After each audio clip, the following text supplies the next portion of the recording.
looking at the data you're seeing from social media listening tools, no? Yes. Where is the Filipino electorate right now, and where are they headed in 2028 in the next election cycle? Wow, I'll speak from my heart.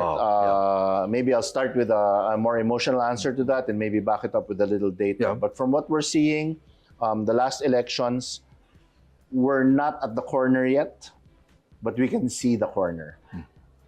We're transitioning between an electorate that used to be only purely DEAN, D-E-A-N, delight, entertain, amuse, and make noise.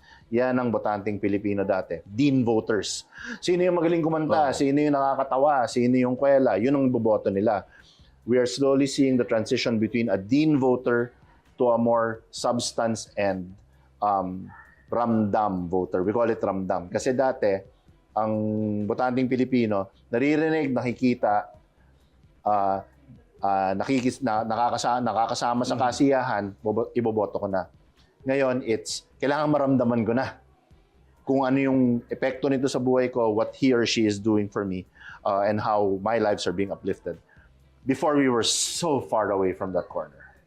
We were so far away from that bend.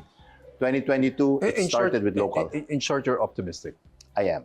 More quality candidates. Absolutely. Winners in the I mean, next we election. see the likes of Heidi Mendoza, who spent less, they're always banding about that she spent 2 million. Okay. Actually, less than that. More votes than Willie Revillame. Let's talk about the 2022 elections. channel niyo pa naman. Marami, Akbayan got 3 seats, a bigger haul of votes than we've seen for a party list before in the past. Heidi Mendoza did better than Willie Revillame and all that. Mama Aquino and Kiko topped it. 2. And then, yung mga akala mong sure win na more on the entertainment side, hindi nakapasok.